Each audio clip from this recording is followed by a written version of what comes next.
All right. Peace and greetings, YouTubers. Candace Owens. Nope. Nope. No. Nope. Not at all. Y'all are trying to build a whole mansion with two bricks and half a nail. Make it make sense. And so the argument that was coming from the side that was making the allegations against Fonnie Willis was pretty much she is benefiting financially because it's not a crime for her and Nathan Wade to be in a relationship.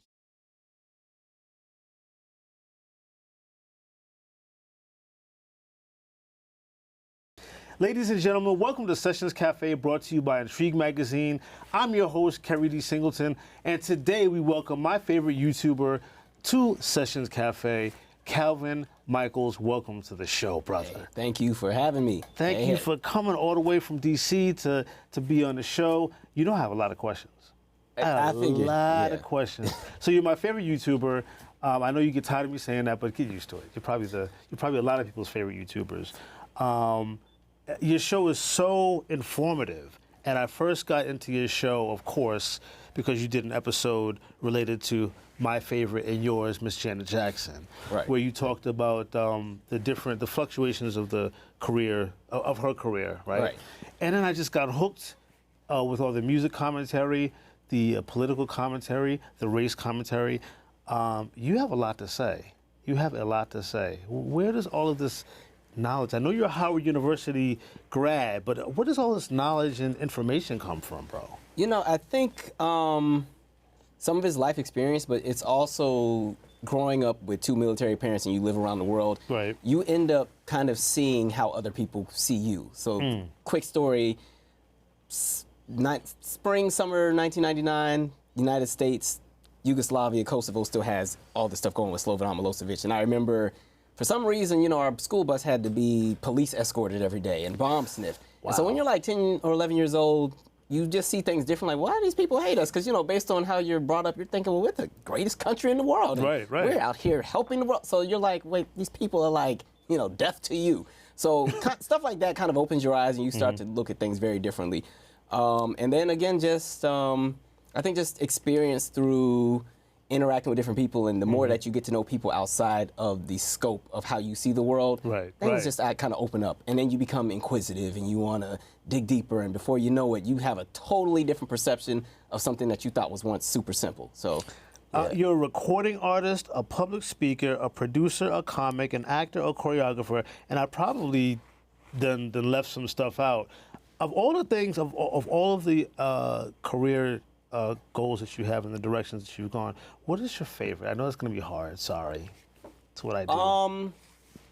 I think my first love really is music. Okay. But it's not the driving force of everything I do. Right. And I only say that because I think back to, like, I was that kid that would get the friends together and we would start a band in my room, and you stack up buckets and books and get your pencils and you got your drums and your mom's telling you, shut all that down, y'all making noise. That was like my childhood. So music is probably first. It's therapeutic for me. That's why I kind of really enjoy it. I don't push it as hard as I should, but with this upcoming stuff I'm doing, I'm like, okay, I'm gonna actually push it a bit more. But I think people's favorite thing of mine, even though I don't really do it right now, is actually comedy. Okay. Comedy, I think, was moving really, really fast when I started it, but once I transitioned to YouTube, YouTube was it's just easier because it's stationary, and then you can get a larger audience a lot faster and use YouTube as your base to promote everything else you have going.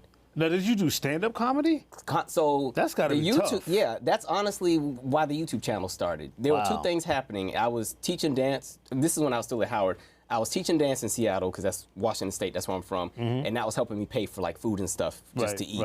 And so what ended up happening, I couldn't keep flying back every month or week to teach. So I started putting the lectures on YouTube, and then around the time that I had graduated, I was doing stand-up comedy. So I was using the YouTube channel to promote the videos and pass those around and spam all these people, hey, check out my show, check out my show.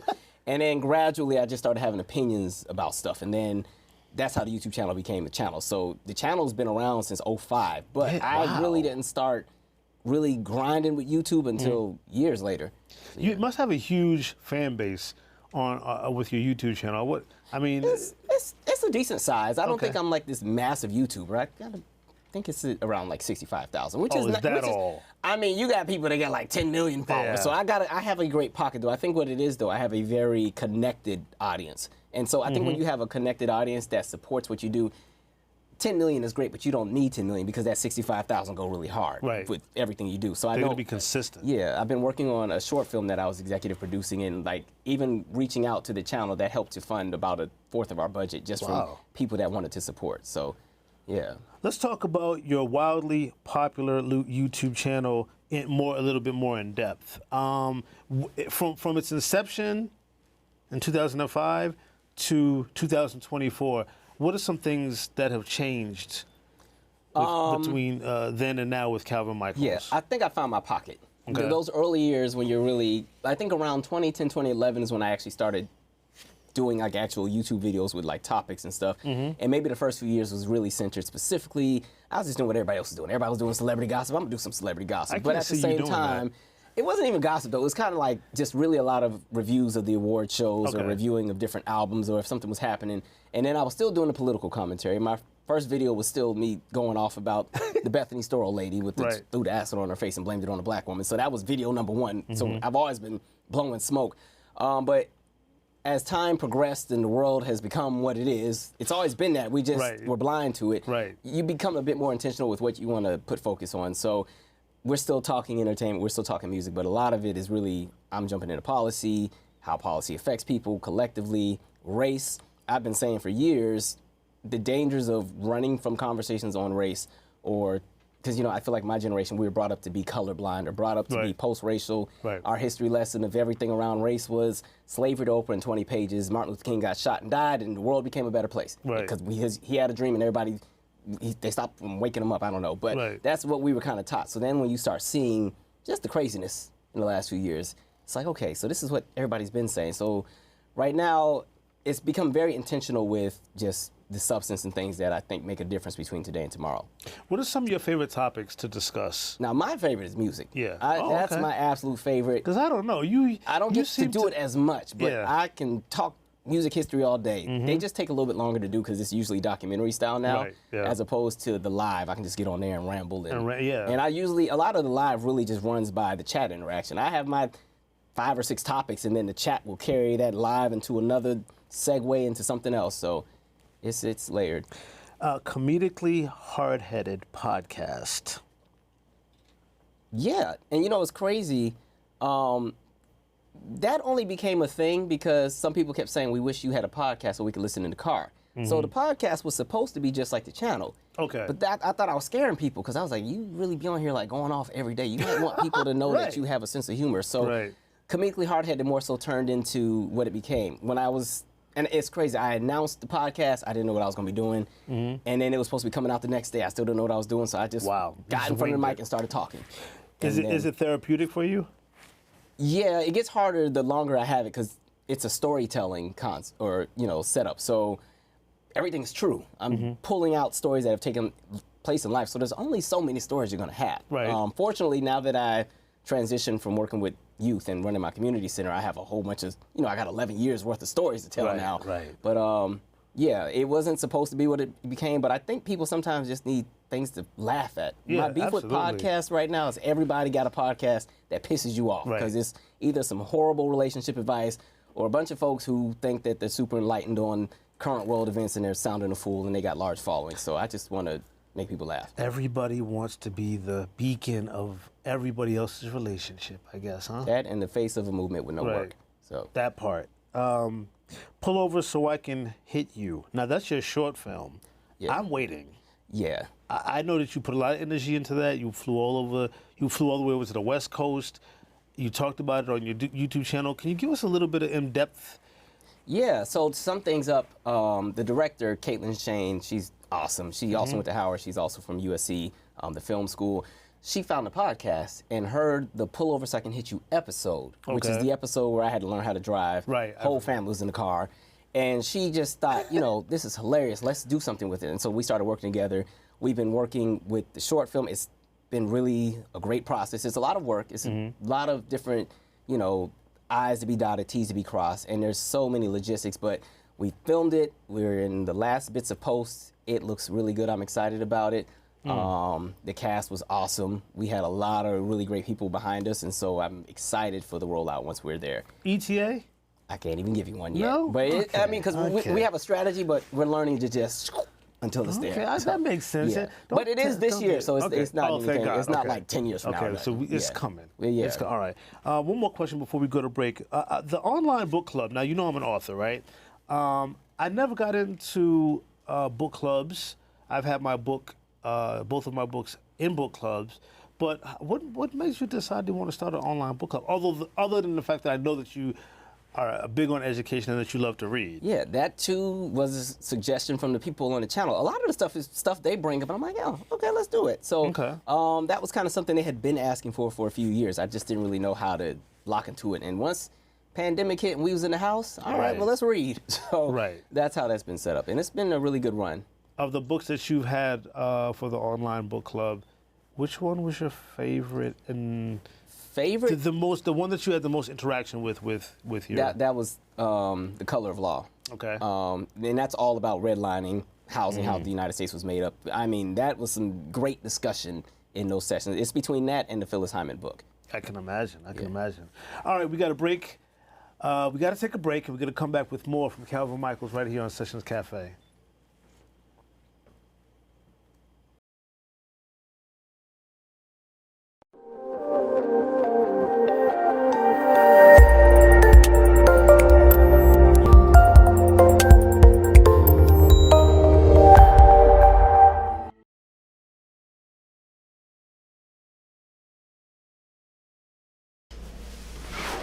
All right, peace and greetings, YouTubers. So I got a chance to watch the documentary, The Greatest Night in Pop. Now, this is a documentary about the creation and the release of the charity single, We Are the World. Now, if you follow me, you know I am a big music dork. I love all things music documentaries, so this was right up my alley. I had been waiting for this one to come out. And so I definitely recommend checking this out. I am giving some spoilers, so if you want to wait to see the documentary, I suggest going and seeing it first before you watch my review, because I'm definitely going to talk about a few different scenes and stuff here and there. But overall, I thought it was a really great watch. I think these kind of documentaries...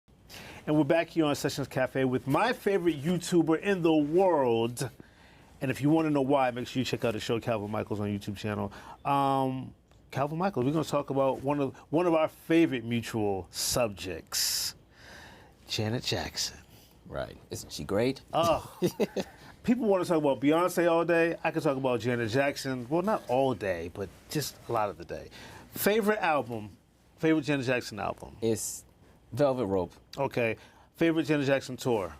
Oh, shoot. Oh, same tour. Same tour. name, yeah. Okay. But as far as one that I've been to, Rock With You tour from 08. 3 slow songs, 3 fast songs. Your favorite? 24 Play. Roll With You, the bonus track from 20YO. Okay. And I'm going to say Truth, oddly enough. I really like that one. Okay. You said a fast one? Yeah, see, this is a brother that does B cuts, B-sides. Yeah. I like that, yeah. Your 3 favorite fast ones, yes. Oh, All Right. Always is going to have some knock. The remix or the original? You talking about with Heavy D on it? Yes. I'll take both. It's the same production. All right. Okay. Oh no, I don't know. Come on, she's got plenty. I know this one it gets hard. I don't want to. I blast Escapade a lot in the car. Okay, that's a feel good song. Escapade, that's 2 from the same album. Yeah. Okay. So Rhythm Nation is my number 2. It's back and forth with Velvet Rope and Rhythm Nation album. Okay. So. And I noticed you really like the one that she did, the cover on Velvet Rope that she did. Oh, the Tonight's the Night. I'm not a big. It's because I like that she had that second. How the song transitions into that other piece, that's what made me like it. Okay. Yeah. Like the disco days, sort of. Kind of. It's a real difference. So I was like, all right, cool. What are your thoughts on pop culture? Oh, Lord.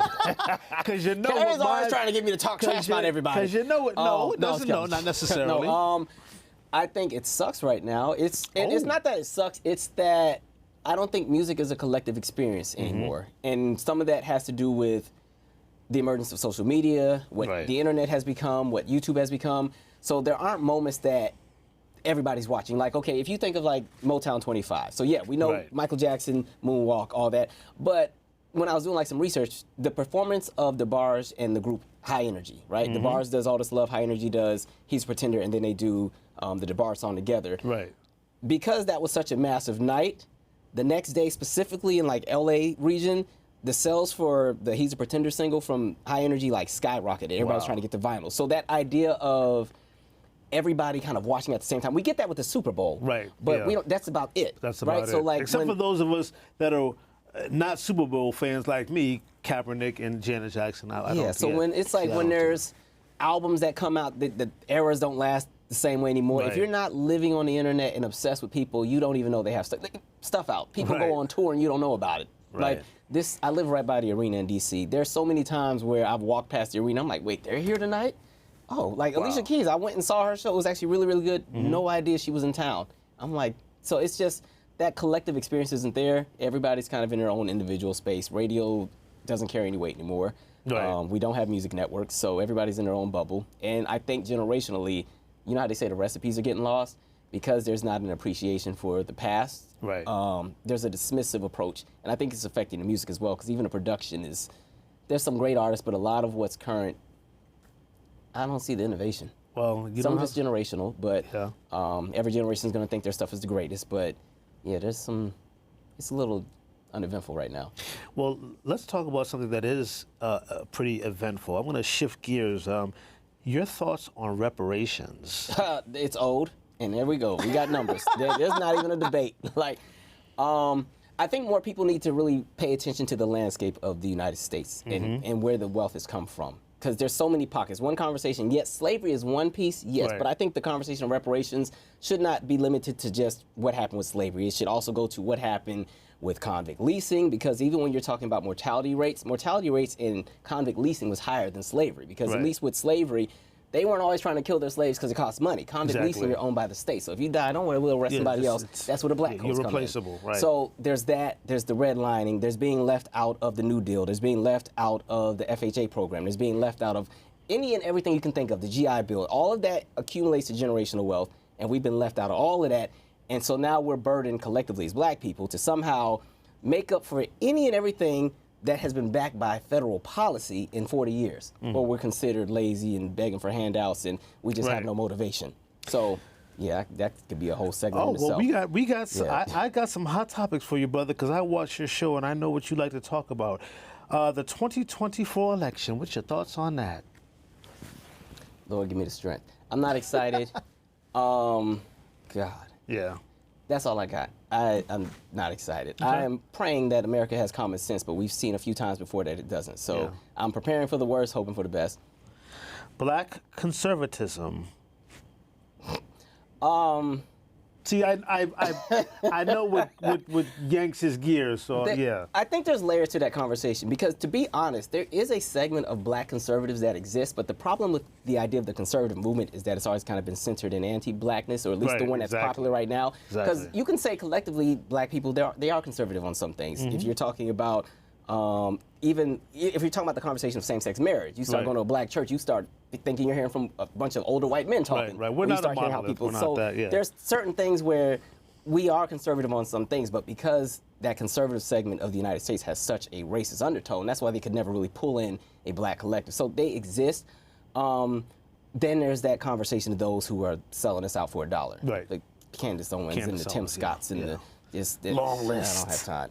Long list. All that, eventually you pay the piper, so enjoy the fun while it lasts, but they get rid of you, okay? It's like Herman Cain died and Trump didn't even acknowledge the man. Right, yeah, so. We won't talk about Trump on this show. Your thoughts on, pause for effect, a Phyllis Hyman biopic?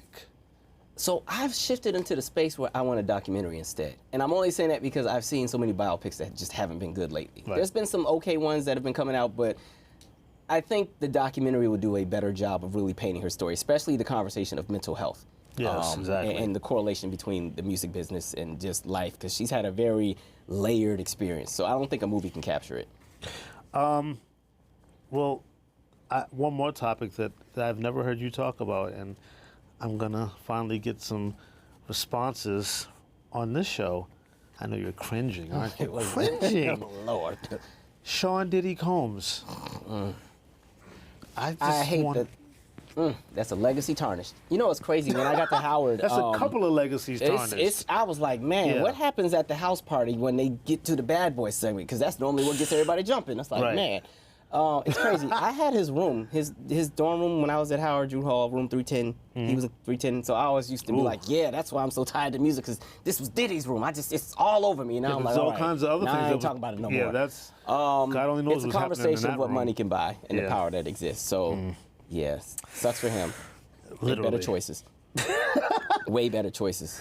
Let's talk about some of your records. Symphonic Euphoria, which came out in 2017, which I've listened to and enjoyed. What was the process like when it came to putting that together? What was you going through and what was you talking about? It was kind of an idea. I wasn't planning on making it. I knew I wanted to build a recording studio. Built a studio, started just making tracks.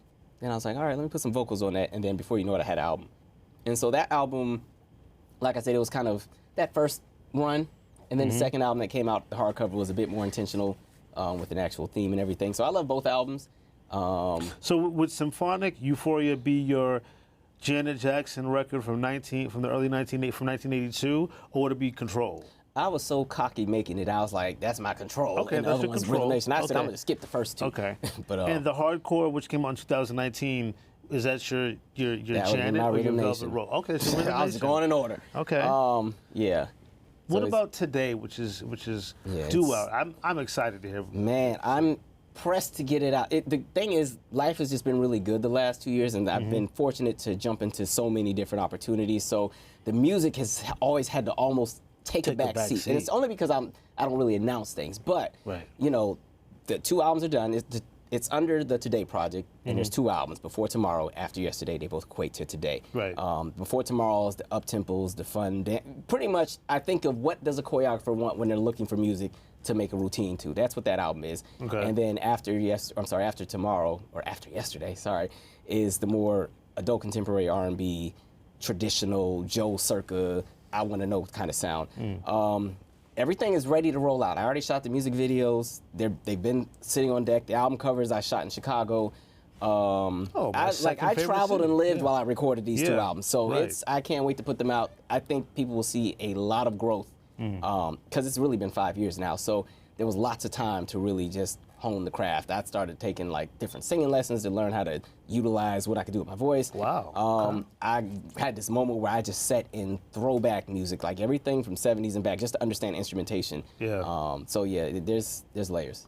So I hate to keep jumping from topic to topic, but before I let you go, I really just wanted to ask you, after 11 years at your after-school program, because that's a lot. You spent 10 years plus with these kids. You obviously watched some of them grow up.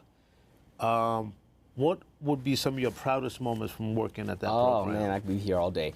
I will say one of my most current ones, so I'm not going to say her real name, but on my podcast where I talk about her name is Clarissa. That's not her real name, just to protect her identity.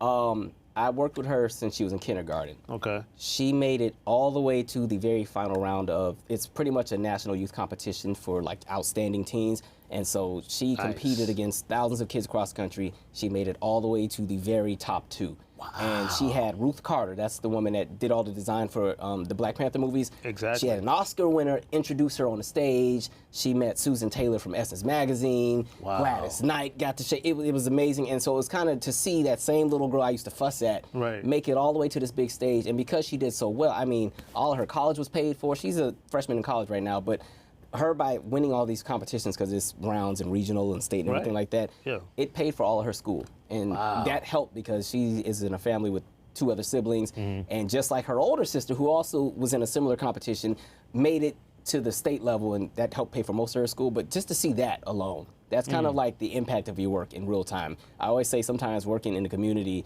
you don't always get to see everything right away. Sometimes things simmer. That's something that really simmered. The other thing I would say, for the kids, right before I left, they got to meet Obama. And they got to be on the Today Show. Yeah, that's really cool. That was cool because I thought it was going to be Secret Service hiding out one of the kids if they get too close. But, I mean, they got to jump on this man's back and like everything. Those are probably 2 of the biggest. And then, again, my center ranking top in America in 2017, 18, and 2021. That's dope. So, yeah. That's dope. If people want to get in touch with you, because you do so many different things, but if people want to just reach out to you and get the record when it comes out, log onto your YouTube channel. If they also want to get involved in the book club, how can they get in contact with you? So, I have a website, calvinmichaels.com. I didn't even know that. Well, I've done a soft launch. I haven't really pushed it yet. I was going to push it when the album finally dropped. Okay. But yeah, it has everything. YouTube, all the access to the music, even the charities I support. Two charities I support. One is called Joyful Hands. One is called Guns Down Friday, based in D.C. The book club, all of my journalism work when I was working with the magazine. I think I said the podcast already. It has everything. So that is the one-stop shop. Or you can hit me on Instagram if you want a faster response. You can search Calvin Michaels or at Gimmie A Beat, Gimmie. Gimmie A Beat. ABEAT. Where does that come from? I have no idea, man. I don't know. It might have been from one of them Jackson relatives. Could have been. Yeah. Could have been. Keri D. Singleton here with Calvin Michael on Sessions Cafe with my favorite YouTuber in the world. It's a pleasure to have you on the show, brother. All right, Thanks for having me. Thank you All for right. talking to me. Yep, no problem. See you next time.